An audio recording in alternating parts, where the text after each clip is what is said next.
오늘은 말씀의 진정한 가치라는 제목으로 상고하도록 합니다.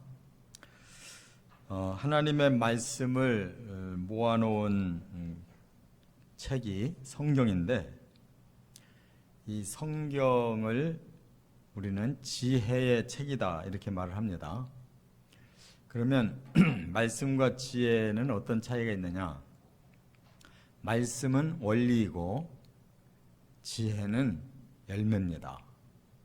말씀이라고 하는 원리가 우리에게 주어질 때 우리 속에서 열매 맺는 삶을 살 수 있는 힘, 그것이 지혜예요. 그렇기 때문에 성경은 지혜를 얻어라, 이걸 굉장히 강조하고 있어요. 말씀을 우리가 잘 상고하면 지혜라고 하는 삶의 능력을 얻는다, 그 말입니다. 그래서 아버지가 아들에게 정말 남겨주고 싶은 게 있다면 뭘까요? 다윗은 이 아들 솔로몬에게 정말 기도하고 응답 주시기를 원하는 게 있었어요. 그게 뭐냐? 역대상 22장 12절에 보면 이제 자신은 왕위를 물러나고 죽음을 기다리면서 그 아들 솔로몬이 왕위를 이어서 시작을 해야 되는데 얼마나 마음에 기도가 저절로 나오겠습니까? 이렇게 기도했어요.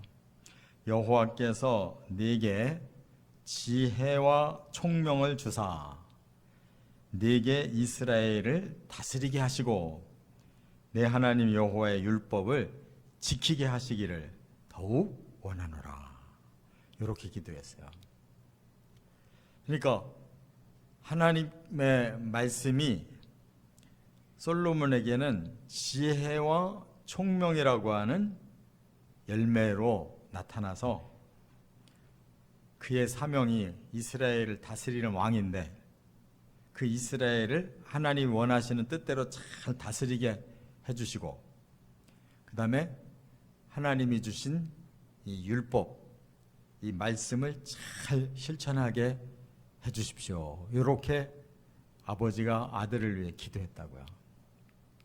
그러니까 우리도 사실 자식을 위해서 뭘 해야 되는가, 많이 여러 가지 해줘야 될 게 많겠지만 가장 우선순위가 뭐냐면 하나님의 말씀을 우리 아들들에게 정말 깨닫게 해주셔서 그들의 삶에 말씀의 지혜가 그들에게 열매로 맺어지게 해주십시오. 그러면 그보다 더 정확한 기도가 없을 줄 믿습니다.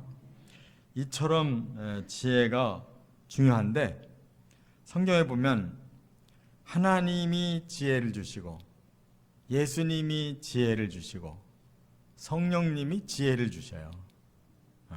그러니까 그 성삼위 하나님의 말씀이 우리들에게 어떤 원리를 깨우쳐 주시느냐에 따라서 우리의 삶의 능력이 나타나는 거예요. 고린도 전서 1장 30절에 보면 예수님의 그 주시는 지혜를 이렇게 설명했어요. 너희는 하나님으로부터 나서 그리스도 예수 안에 있고 예수는 하나님으로부터 나와서 우리에게 지혜와 의로움과 거룩함과 구원함이 되셨으니, 그랬어요. 그러니까 우리가 예수님을 잘 따르기만 하면 예수님은 우리에게 지혜도 주시고 의로움도 주시고 거룩함도 주시고 그리하여 구원함에 이르게 하신다. 요 여러 가지 그 신령한 복 중에 첫째를 지혜라고 그랬어요. 그러니까 우리가 구원받는 길을 제대로 알고 방법을 제대로 알고 그렇게 실천할 수 있는 힘이 지혜인 거예요.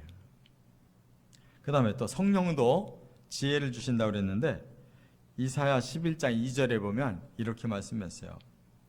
그의 위에 여호와의 영 곧 지혜와 총명의 영이요 모략과 재능의 영이요 지식과 여호와를 경외하는 영이 강림하시리니.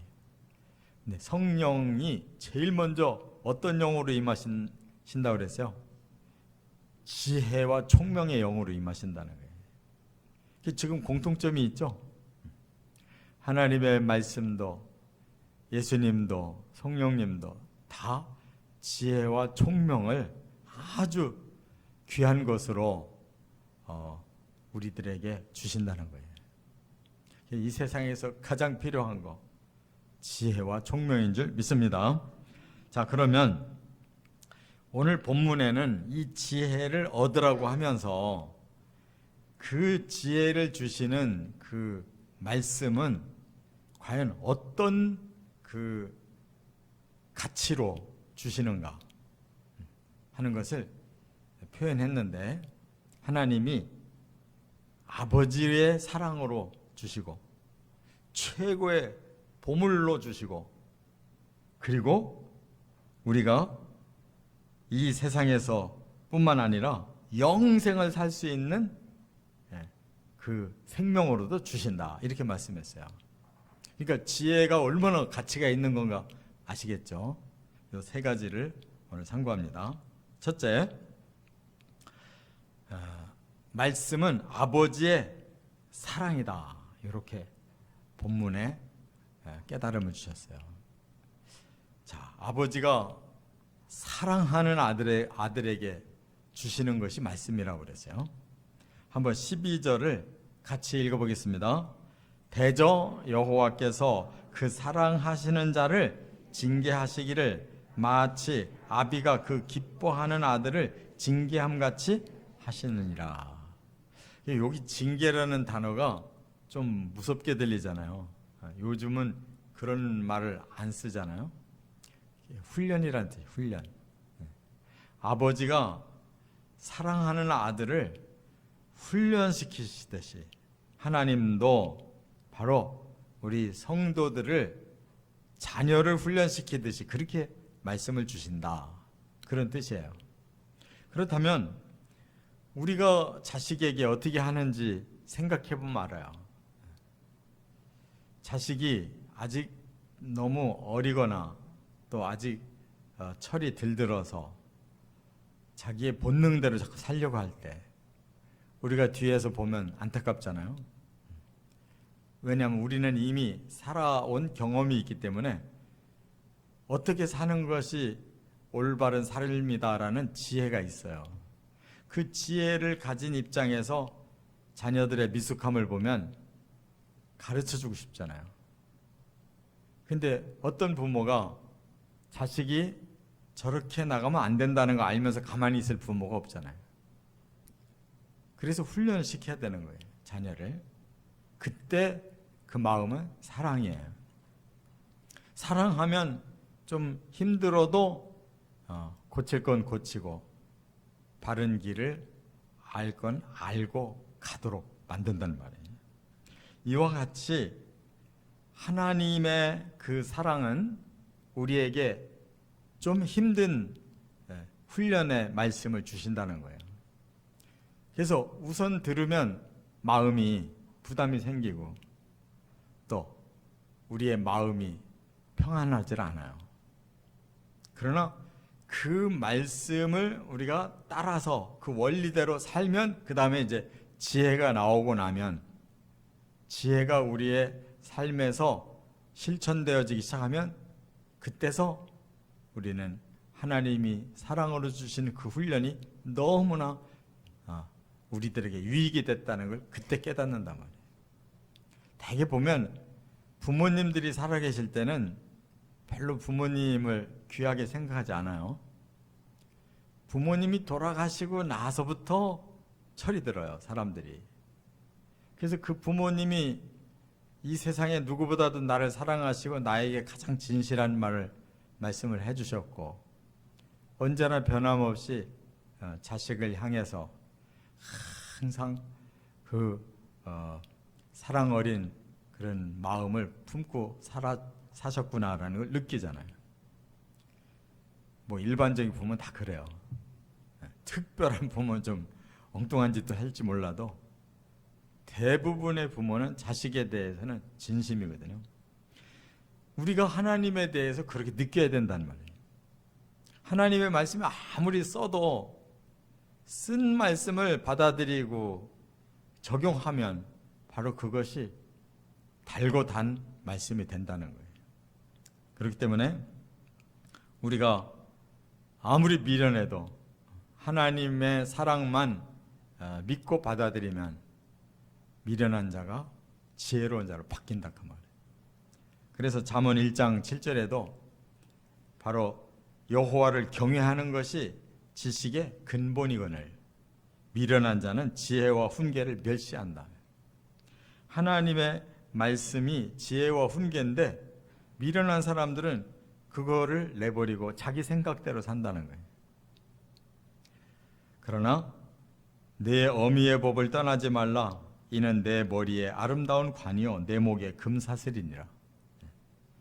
그 말 듣고 순종하며 지혜를 얻게 되면 네 머리에 관이 씌워질 것이다. 네 목에 금사슬이 걸리는 그런 축복이 있을 것이다. 이렇게 말씀을 했어요. 저나 여러분이나 하나님이 우리의 아버지라는 것만 확신하면 하나님 말씀이 우리 마음에 들어오기 시작합니다.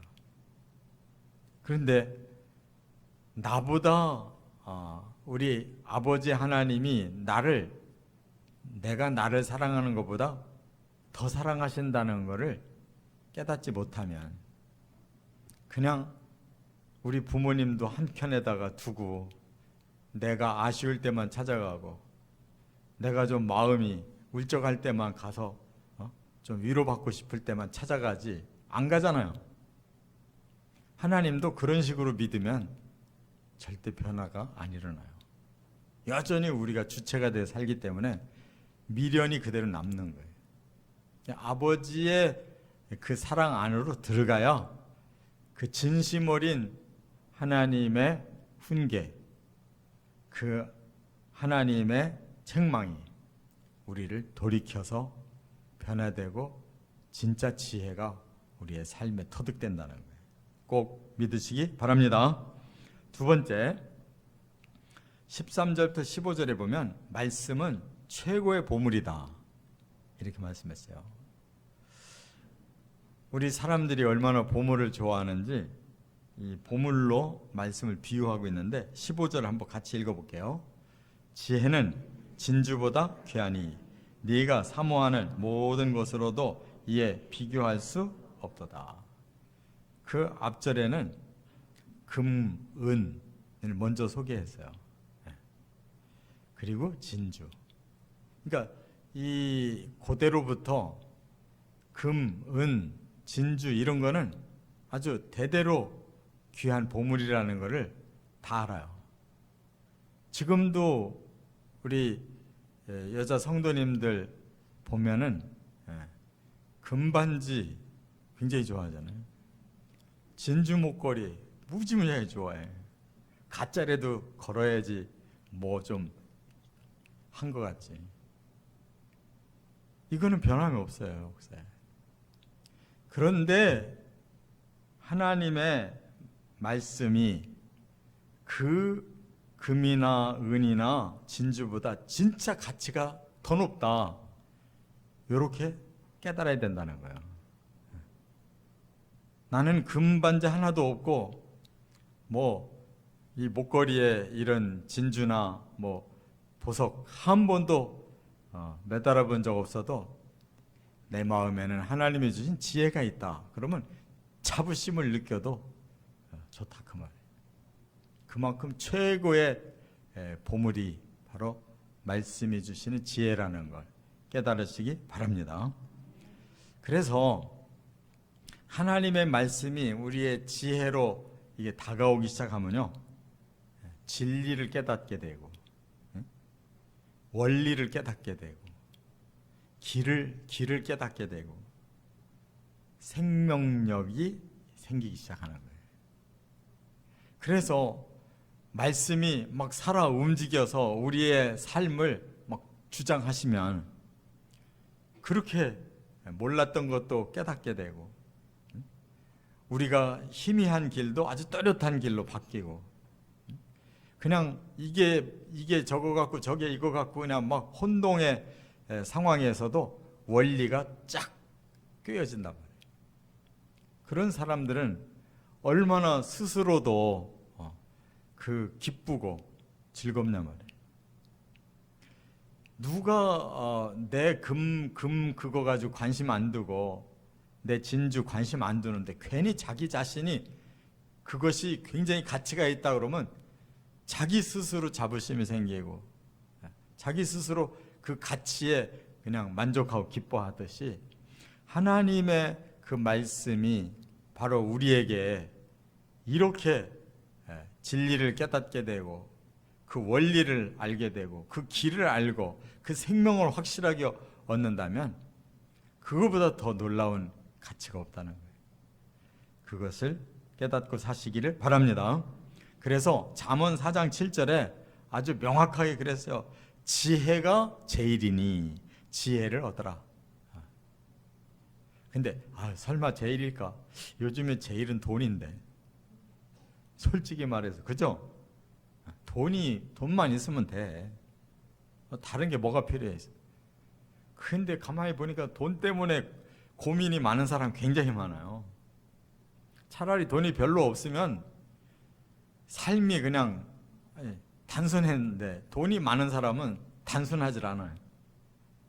그 돈 가지고 뭘 해야 되는지 고민이 많고, 그리고 어떤 놈이 와서 훔쳐갈런지 몰라가지고 뭐 금고도 막 더 좋은 거, 담도 막 더 완벽하게 쳐놓고 돈 뺏기면 안 되니까 불행해요. 아무리 뭐 보물이 많으면 뭐해요? 마음이 기쁘고 마음이 평안해야 되는데 하나님의 말씀이 우리의 마음의 지혜로 역사해 주시면 진정 행복감이 느껴지고 기쁨과 평안이 있는 줄 믿습니다. 그래서 그 삶이 아름답게 열매를 맺어가는 거예요. 이 워나메이커라고 하는 분이 미국에서 굉장히 성공한 분인데요. 재계에서도 성공한 분이지만 관가로도 성공한 분이에요. 이분이 성경을 그렇게 좋아했대요. 성경을. 그래서 성경에서 많은 아이디어가 튀어나와서 사업도 성공했다는데, 이분이 백화점을 최초로, 전 세계에서 백화점을 최초로 만든 사람이에요. 다른 사람들은 다 단일 품목 가지고 이렇게 사업을 하는데 이분은 어느 날 이 모든 것을 다 한 곳에 놓고 종합적으로 사람들이 사고 싶은 대로 와서 자유롭게 사게 하면 좋겠다라는 아이디어를 창출해내고 성공했는데, 그분이 어디서 그 아이디어가 나왔냐면 성경 때문이라는 거예요. 창세기부터 계시록까지 왜 하나님이 66권을 주셨을까? 그 하나하나가 다 하나님이 주고 싶은 뜻이 다른데 그걸 한 권으로 묶어서 우리들에게 다양하면서도 그 속에서 하나의 깊은 진리를 깨닫게 하시는 것이 하나님의 방법이구나 라고 이 66권이 한 권의 성경으로 쓰여진 그 원리대로 자기도 사업을 그렇게 해보고 싶었다는 거예요. 사람들이 필요한 거 다 그것을 그냥 하나의 그 샵에다가 놓고 필요한 대로 다 사게 하자. 그 아이디어가 나오고 나니까 별거 아닌 것처럼 느껴도 처음에 그걸 발상을 하기까지는 쉬운 게 아닌 거거든요. 뭐든지 발명하기까지는 힘들어도 발명해 놓으면은 그거 나도 생각한 적이 있었는데, 내가 먼저 발표했더라면 내가 그거 특허 낼 수 있었는데, 이런 식으로 사람들이 다 드러나면 쉬워 보여도 그것이 하나의 작품으로 나오기까지는 무지무지하게 힘든 일이거든요.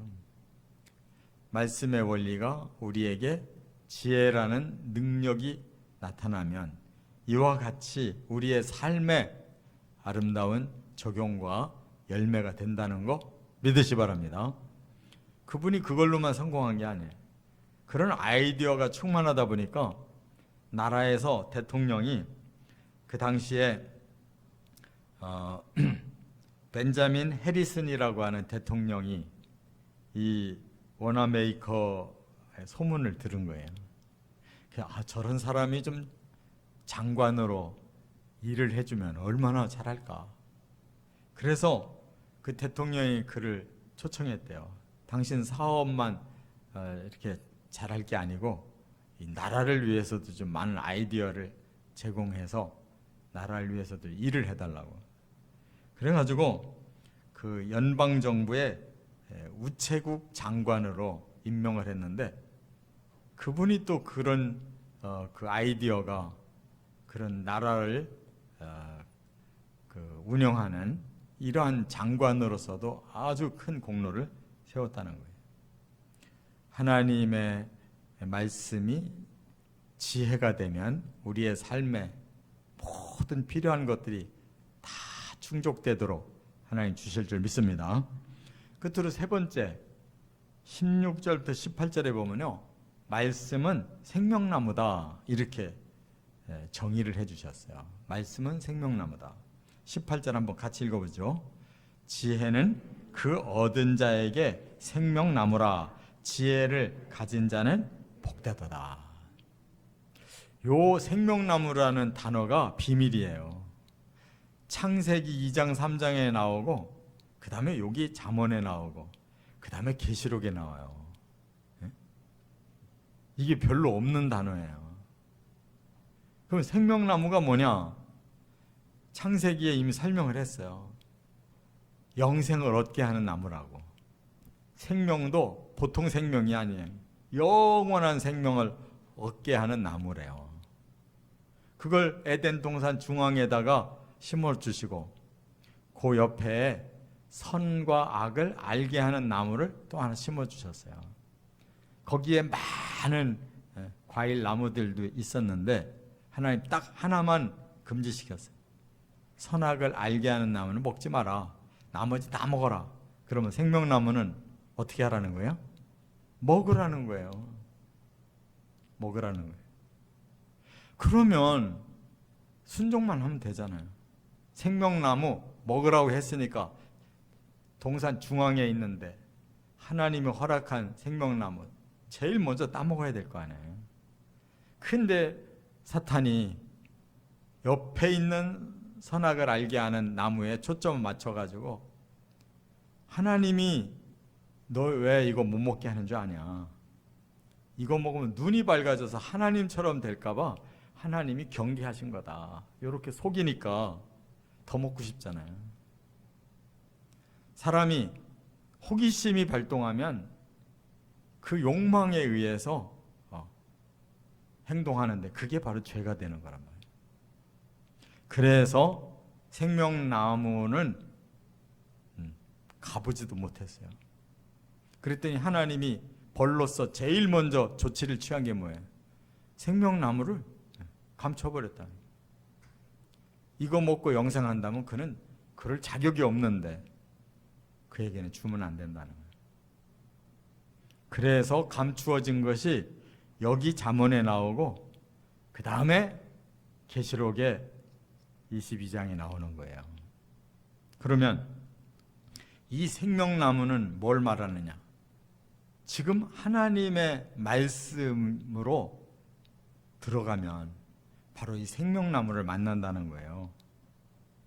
할렐루야. 저와 여러분이 생명나무가 뭔지도 몰랐는데 말씀으로 들어가니까 생명나무가 있다는 거, 영생하게 하는 힘이 있다는 거고, 그것이 내게 깨달아져서 그 지혜가 생기면 그 지혜로 생명나무를 먹으려고 찾아간단 말이에요. 할렐루야. 그래서 그 지혜의 말씀을 계속 쫓아갔더니 계시록에 가니까 천국에 있는 거예요. 그러니 천국 안 갈 수가 없잖아요. 그래서 드디어 천국에 들어가서 보니까 뭐라고 그랬어요? 계시록 22장 1절과 2절에 이렇게 말씀했어요. 그가 수정같이 맑은 생명수의 강을 내게 보이니 하나님과 및 어린 양의 보좌로부터 나와서 그 길 가운데로 흐르더라. 강 좌우에 생명나무가 있어 12가지 열매를 맺되 달마다 그 열매를 맺고 그 나무 잎사귀들은 만국을 치료하기 위하여 있더라. 그래서 잎사귀가 만국을 치료해서 천국에 가니까 이 세상에 가장 좋은 것들이 다 거기 있는 거예요. 만국이 다 치료를 받아서 완벽한 세계가 거기 있더라는 거예요. 그러면 열매가 진짜 치료예요? 나뭇잎이 진짜 치료예요? 모르시는구나. 나뭇잎도 만국을 치료할 정도면 열매 먹으면 어떡하겠어요? 그 사람들이 완전 치료가 돼서 영생하게 되잖아요. 이렇게 하나님의 진리를 따라가니까 드디어 영생과까지 먹는 지혜가 그를 영생케 했다는 거예요. 이게 성경이란 말이에요. 그래서 우리는 하나님의 말씀이 나에게 지혜의 힘을 준다는 거 꼭 믿고, 무엇보다도 아버지가 나를 사랑하기 때문에 주신 거니까 내가 믿고 그 말씀으로 들어가서 지혜를 얻고, 나에게 최고의 보물은 다른 거 아니라 바로 이 말씀, 지혜의 말씀이구나 하는 거 믿고 쫓아가고, 그 결과 우리에게 영생까지 주어지는 그 천국에 들어가서 꼭 먹자 그 말이에요. 이 축복이 반드시 있으시기를 주의 이름으로 축원합니다.